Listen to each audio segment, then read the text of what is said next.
नमस्कार साथियों, स्वागत है आप सभी का अंकित इंस्पायर इंडिया पर। मैं हूं अंकित अवस्थी।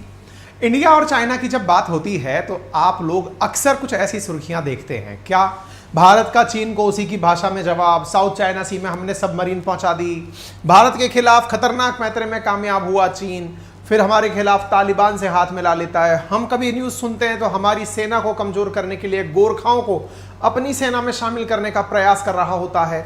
हमारे जहाँ जहाँ ठिकाने हैं उनको ट्रैक करने के लिए अपनी जासूसी की खबरें भेज रहा होता है। हमारी किसी भी न्यूज़ में कभी ये नहीं फील होता कि इंडिया और चीन के बीच सब कुछ नॉर्मल है। हमेशा ऐसा लगता है कि इनके बीच में डॉजर हेड है, एक दूसरे के खिलाफ एकदम कट्टर होकर लगे हुए हैं।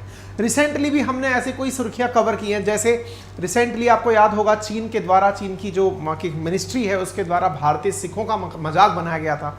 हालांकि भारत के द्वारा जब तीव्र तरीके से प्रतिक्रिया दी गई तो उन्होंने उस चीज को हटा लिया था। ठीक है, अच्छा, ये सारी चीजें हमें समझने में तो आती है कि चीन के साथ भारत का जो भी मामला है वो हमेशा झगड़ने वाला ही है।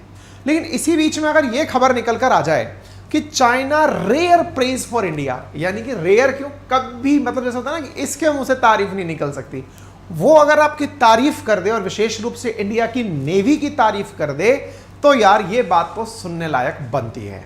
आप यहां पर खबर देख सकते हैं, embassy of People's Republic China in India, और ये यहां लिखते हैं truly appreciate the timely help.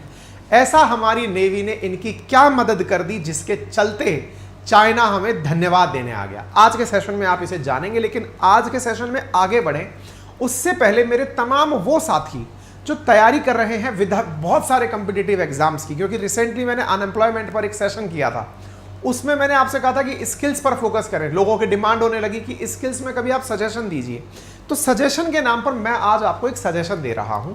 Suggestion है साथियों डेटा साइंटिस्ट के जॉब का। डेटा साइंटिस्ट का जॉब जो कि उपलब्ध है कमेंट बॉक्स में पिन किए हुए एक लिंक पर। आप कहेंगे जॉब उपलब्ध है, समझ लीजिए ऐसा क्यों, क्योंकि जो लिंक मैंने आपको पिन किया हुआ है वो है कोडिंग इनवेडर का, जो 100% आपको जॉब गारंटी देता है। यानी आपके लिए जॉब उपलब्ध है, और उपलब्ध है कोडिंग इनवेडर पर। सर नाम से तो लग रहा है ये कोडिंग सिखाने वाले होंगे, लेकिन जॉब कैसे देते हैं? हमने कहा 100% जॉब श्योरिटी दे रहे हैं ये। बोले कैसे? मैंने कहा ये सिखा रहे हैं आपको डेटा साइंटिस्ट का जॉब। अच्छा, by the way data scientist का जॉब सीखने के लिए आपको किसी भी प्रकार का टेक्नोक्रेट होने की जरूरत नहीं है, ना ही कंप्यूटर साइंस से पढ़ा हुआ ग्रेजुएट होने की जरूरत है। और हाँ, यदि ऑलरेडी भी आपको आता है कुछ ना कुछ करना तो भी आपके लिए ये काम का है, क्योंकि इन्हें लगता है कि यदि किसी व्यक्ति ने इनके साथ जो 9 महीने से अधिक का कोर्स है वो कंप्लीट कर लिया, या फिर जो इनके द्वारा प्रॉपर समय पर दिए जाने वाले टेस्ट, क्लासेस, 1.5 घंटे की क्लास, साथ में मॉड्यूल, लेक्चर्स यदि सब अटेंड कर लिए तो 10 से 12 लाख का पैकेज तो एक एवरेज पैकेज है। लगभग 1 लाख से ज्यादा इंडिया में डेटा साइंटिस्ट की वैकेंसीज हैं।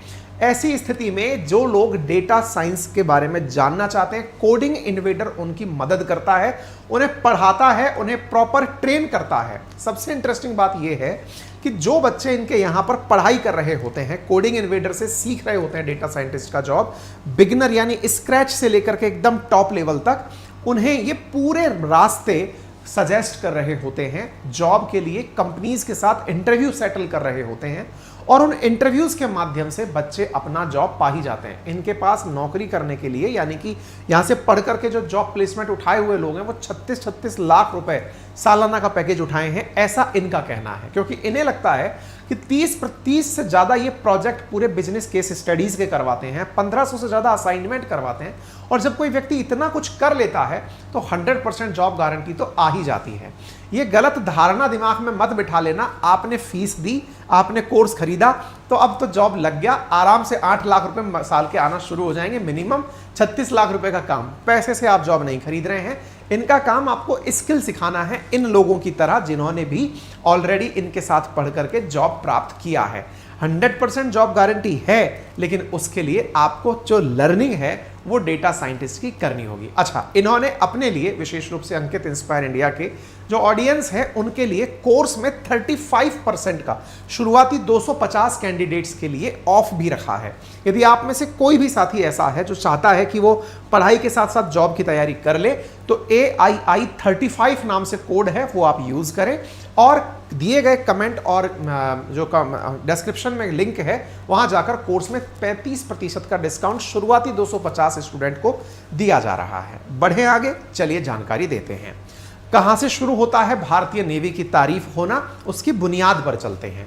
साथियों, जैसा आप यहां पर एक सुर्खी देख रहे हैं और ये सुर्खी अगर तारीखों के साथ में नोटिस की जाए तो बहुत कुछ क्लियर करती है। यहां ABC न्यूज की खबर है और ये 17 मई की खबर है। आज 19 मई को आप ये खबर सुन रहे हैं मुझसे।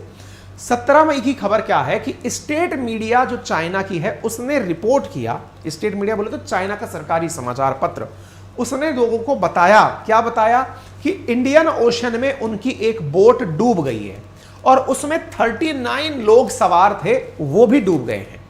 Chinese fishing boat sink in Indian Ocean और बोट जो है वो मिस हो गई है। आप यहां पर तमाम जगह से खबर देख सकते हैं। ठीक है साहब, यहां पर चाइनीज स्टेट मीडिया CCTV जो है उसने खबर दी।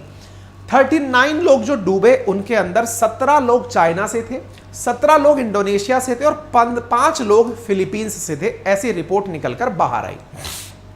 यह बात जब बाहर निकलकर आई तो इंडियन ओशन में जगह तलाशी गई, कौन सी जगह जहाज डूबा। तो साहब आपके सामने ये तो रहा पूरा इंडियन ओशन, एक तरफ अफ्रीका, ऑस्ट्रेलिया, इंडिया, बीच में इंडियन ओशन। इस इंडियन ओशन में स्पॉट किया गया, उसे कहां स्पॉट किया गया, मालदीव के दक्षिण में। यहां देखिए श्रीलंका, श्रीलंका से मालदीव, मालदीव के दक्षिण में इसे स्पॉट किया गया। ये रही वो, मतलब स्पॉट का मतलब पता चला था, आखिरी बार उसे यहां देखा गया था।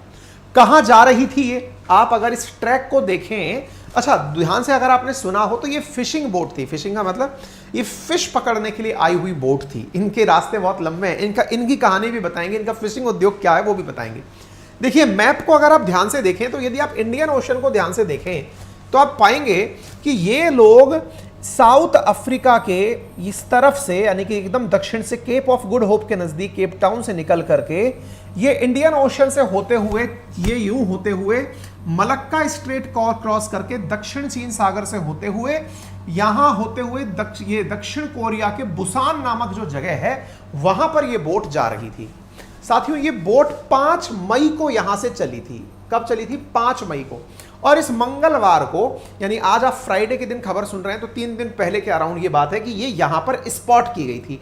लगभग इस जगह पर कहीं स्पॉट की गई थी। ये जिस जगह स्पॉट की गई है वो जगह डियागो गार्सिया वही जो होने को ओरिजिनली यूके का है, लेकिन यूएस बेस, यहां पर यूएस नेवी रहती है, वहां से 287 नॉटिकल माइल दूरी पर है। इसी प्रकार से ये जो है ना मालदीव्स जो है उससे भी नजदीक ही है, और इंडिया का जो लैंड से इसकी दूरी है वो 900 नॉटिकल माइल है। लगभग इस जगह ये अचानक दिखना गायब हो गई और पानी में जल समाधि ले ली। हम इस बारे में जानेंगे क्या हुआ होगा, घटना है, लेकिन इस घटना को जानने से पहले इस घटना को इतना महत्व क्यों दिया जाए वो जान लीजिए। साथियों असल में चीन का जो फिशिंग इंडस्ट्री है ना, यानी मछली उत्पादन या मछली का एक तरह से समझ लीजिए पैदा मछली पानी में हो रही है, लेकिन ये इसको बेच के खा रहे हैं। अगर आप दुनिया के टॉप 3 कंट्री देखें कि दुनिया में जो मछली बेच के पैसा कमा रहे हैं उनमें चीन नंबर 1 पर है। और आप नंबर्स देख के चौंक जाएंगे, 81 बिलियन डॉलर का सालाना ये लोग मछली बेचकर व्यापार करते हैं। 81 बिलियन डॉलर। हालांकि तीसरे नंबर पर इंडिया आता है, लेकिन वो इनसे कितना पीछे आप अंदाजा लगा लीजिए, कहां 81 बिलियन और कहां 10 बिलियन, यानी लगभग 11 बिलियन के आसपास इंडिया का ट्रेड है मछली उत्पादन में। और तो और आप ये अंदाजा लगाएं, नंबर दूसरे पर इंडोनेशिया आता है मछली उत्पादन में। दुनिया के जो टॉप 10 2020 के अंदर मछली उत्पादक देश थे उसमें तो इंडिया 6ठे नंबर पर आता था और ये नंबर 1 पर आता था। दुनिया का सबसे ज्यादा मछली उत्पादक देश है ये। इसके पास में सबसे बड़ा समुद्र है ऐसा नहीं है, ये दुनिया में बहुत जगह इलीगल जाकर के भी मछलियां पकड़ने पहुंचता है। आप फिशरीज और एक्वाकल्चर अगर स्टैटिका पे जानकारी जुटाएंगे तो पता चलेगा कि जहां 2021 में इनका मार्केट 75 बिलियन डॉलर का था, वो लोग $120 बिलियन का व्यापार कर लेंगे 2027 तक। यानी चीन इतना तेजी से मार्केट में बढ़ रहा है। कैसे बढ़ रहा है? क्योंकि असल में ये लोग जहां तहां समुद्र देखते हैं वहां अपनी बोट भेज देते हैं। आपको कई बार मैंने न्यूज में भी बताया है, ये दक्षिण अमेरिका के जो देश पेरू हैं उनके भी जो एरियाज हैं वहां पर भी मछली पकड़ने पहुंच जाते हैं। फिलीपींस के बॉर्डर में भी मछली पकड़ने पहुंच जाते हैं। श्रीलंका के, भारत और श्रीलंका के बीच के जो क्षेत्र हैं वहां पर मछली पकड़ने पहुंच जाते हैं। दुनिया में जहां जहां इनके मछुआरों को मछली मिल रही है ये मछली पकड़ने पहुंच जाते हैं, क्योंकि इतना बड़ा व्यापार है। मछली उत्पादन इनके लिए इतनी बड़ी चीज है। तो आप अंदाजा लगा सकते हैं कितना बड़ा मार्केट है जहां चीन अकेले मतलब $125 बिलियन का व्यापार कर लेगा। मार्केट लगभग $350 बिलियन का है मछली उत्पादन का। इससे आप अंदाजा लगा लीजिए, ठीक है ना। तो आपने अक्सर जब जब चीनियों के बारे में सुना होगा तो चाइनीज इलीगल जो मछली उत्पादन है उसके बारे में भी सुना होगा। मछली का पकड़ना, इनकी खबरें अक्सर मार्केट में आती रहती हैं। अब ये तो हम नहीं कह सकते कि ये दक्षिण अफ्रीका से इलीगल फिशिंग कर कर आ रहा होगा, लेकिन खबर ये आई कि ये मछली पकड़ने गया हुआ था और वहां से मछली लेकर इंडियन ओशन से होकर के स्ट्रेट ऑफ मलक्का के बाद साउथ चाइना सी और दक्षिण कोरिया के बुसान शहर जा रहा था। जब ये खबर चीनियों को पता चली तो इन लोगों ने आसपास के देशों को इन्फॉर्म करना शुरू किया और कहा कि जो भी देश हमारी मदद करे कृपया आगे आए। ऐसी स्थिति में इनके राष्ट्रपति शी जिनपिंग और प्रधानमंत्री सब ने इंफॉर्मेशन आसपास के क्षेत्रों में देना शुरू किया। चाइना के द्वारा 17 मई को लोगों से कहा गया कि आप लोग आगे आएं और हमारी मदद करें। हमारे लोग, मछुआरे जो हैं वो पानी के अंदर डूब चुके हैं, कृपया करके मदद करने पहुंचे। अब आप कहेंगे चाइना तो अपने आप में इतना ज्यादा जासूसी का सिस्टम रखता है, खुद क्यों नहीं पहुंच जाता? देखिए, फ्लाइट से पहुंचना बहुत आसान है, लेकिन रेस्क्यू ऑपरेशन करने होते हैं तो आपको पूरा तरीके से जहां आप रहते हो वहां से लेकर, आप सोचिए ना, 5 को चला था, 17 को जाकर डूबा है। इतनी सी दूरी 12 दिन में तय की थी। बहुत धीरे पानी में ट्रेवल होता है, ट्रेवल धीरे होता है। ऐसी स्थिति में रेस्क्यू भी इतना तेजी से नहीं मिल सकता, इसलिए इसने आसपास के देशों को आह्वान दिया। इनमें से इसने Australia, Sri Lanka, Maldives, Indonesia, Philippines और भी जितनी कंट्रीज हैं, सबसे कहा कि आप लोग, हमारे 39 मछुआरे डूब गए हैं, इनको बचाने के लिए आगे आइए। चाइना के द्वारा अपनी तरफ से भी 2 एडिशनल जहाज भेजे गए, लेकिन उसका कोई लॉजिक नहीं है ना, उनके जहाज जब तक आएंगे तब तक तो खेला हो लिया था।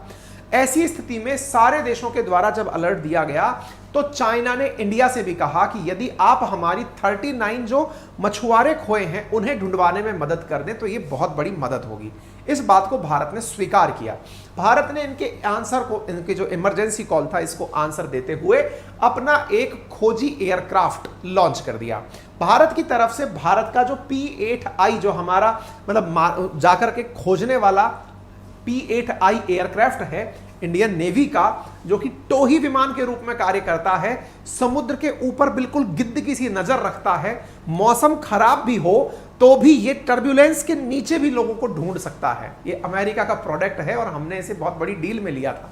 ये वो प्रोडक्ट है असल में जो हमने चीन पर निगरानी रखने के लिए लिया था, लेकिन चीन के लोगों को बचाने के काम में आ गया। कहा ना मैंने, तुर्की के साथ भले ही हमारी कितनी भी दुश्मनी हो, लेकिन जैसे ही वहां पर भूकंप आया, इंडिया ह्यूमैनिटेरियन असिस्टेंस देने पहुंच गया।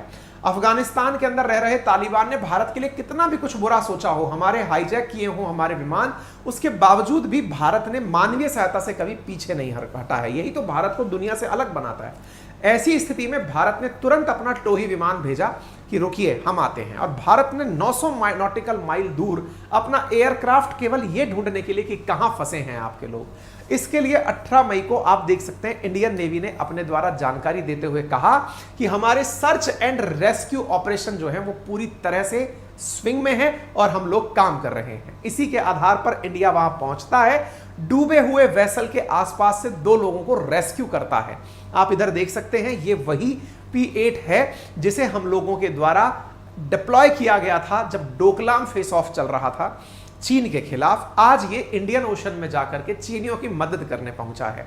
इसी मदद से प्रभावित होते हुए चाइनीज एम्बेसी जो इंडिया में है, उन्होंने इंडियन नेवी के ट्वीट पर ट्वीट करते कहा, truly appreciate the timely help. जो समय रहते आपने मदद की उसकी हम प्रशंसा करते हैं। ये खबर अपने आप में बहुत बार आपस में लोगों के बीच सौहार्द बढ़ाने के काम आती है। आपको याद होगा जब भारत ने तुर्की को मदद भेजी थी तो तुर्की के लोगों ने कितना अपनत्व के साथ भारतीयों का स्वागत और सम्मान किया था। अक्सर देश के ऊपर शासन करने वाले लोग अपने हितों के लिए आपस में लड़ रहे होते हैं, लेकिन इसी बीच में यदि इस तरह की चीजें आ जाती हैं तो लोगों में एक सॉफ्ट बॉन्डिंग पैदा होती है और दुनिया में शांति स्थापित होती है। शायद वसुधैव कुटुंबकम की यही भारत की परंपरा है। इसी को G20 के अंदर हमने अपनी थीम लाइन बनाई है। उम्मीद है आप सभी साथियों को यह बात समझ में आई हो। साथियों, एक जानकारी आपसे और साझा करनी है। जानकारी यह है कि आप में से जितने भी साथी हमें सुनते हैं या वीडियोस देखते हैं, उनमें से लगभग 60% लोग अभी तक हमारे चैनल को सब्सक्राइब नहीं किए हुए हैं। ये नंबर ज़्यादा भी है, लेकिन वीडियो दर वीडियो चेंज होता रहता है। लेकिन एक औसत हमने चेक किया तो पता चलता है 60% व्यूअर हमारे ऐसे हैं जिन्होंने वीडियो तो देख लिया लेकिन चैनल सब्सक्राइब नहीं किया। आप इतना सारा समय मेरे साथ बिता चुके हैं तो एक छोटा सा बटन दबाने की रिक्वेस्ट आपसे करते हैं। वीडियो के राइट हैंड कॉर्नर में एक सब्सक्राइब का ऑप्शन दिया जिसको क्लिक करने का कोई चार्ज नहीं लगता, लेकिन हमें आपसे मिलता है एक जबरदस्त मोटिवेशन। तो आपसे गुजारिश है कि उसे क्लिक करने में कोई कंजूसी ना करें। चलिए फिलहाल के लिए इतना ही। बाकी जो मैंने आप लोगों से कहा कि आपके लिए कमेंट बॉक्स में और डिस्क्रिप्शन के अंदर एक लिंक पिन किया गया है कोडिंग इन्वेडर का, जहां आप हमारा कोड AII35 यूज करके कोर्स के लिए 35% ऑफ प्राप्त करके कोर्स में एनरोल कर सकते हैं। फिलहाल के लिए इतना ही। और बाकी जो साथी हमारे साथ जुड़कर कॉम्पिटिटिव एग्जाम्स की तैयारी करना चाहते हैं उनके लिए बहुत बड़ी सूचना है, और वो ये है, हम अपने कम्युनिटी पोस्ट पर भी इसे शेयर कर रहे हैं, और वो ये है कि राजस्थान प्रशासनिक परीक्षाओं की तैयारी के लिए हम लोग जल्दी ही अपनी पाठशाला पर फुल डिटेल कोर्सेज लेकर आ रहे हैं। टीम की हायरिंग चल रही है, कंटेंट राइटिंग टीम कंटेंट लिख रही है, टेस्ट मेकर्स टेस्ट बना रहे हैं, बैकग्राउंड में बहुत तेजी से काम चल रहा है। ऐसी स्थिति में इस रविवार वार्ता को, इस बार इस संडे को जो रविवार वार्ता होगी उसमें हम आपको बताएंगे भी कि एग्जाम कैसे होता है, स्कीम क्या है, तमाम जानकारियां दी जाएंगी। और अगर आप इंटरेस्टेड हैं इन जानकारियों के साथ साझा होने के लिए तो आप गूगल फॉर्म हमको भर सकते हैं, हम कम्युनिटी पोस्ट पर उन्हें पिन कर रहे हैं। एग्जाम की तैयारी हम आपको कराएंगे और ईश्वर ने चाहा तो विदिन 4 to 5 मंथ आपका एग्जाम भी हो जाएगा, जैसे कि अपेक्षाएं की जा रही हैं। ठीक है, बाकी हमसे कनेक्ट करने के लिए तमाम फोन नंबर्स आपके साथ हैं। अपना ख्याल रखें, धन्यवाद।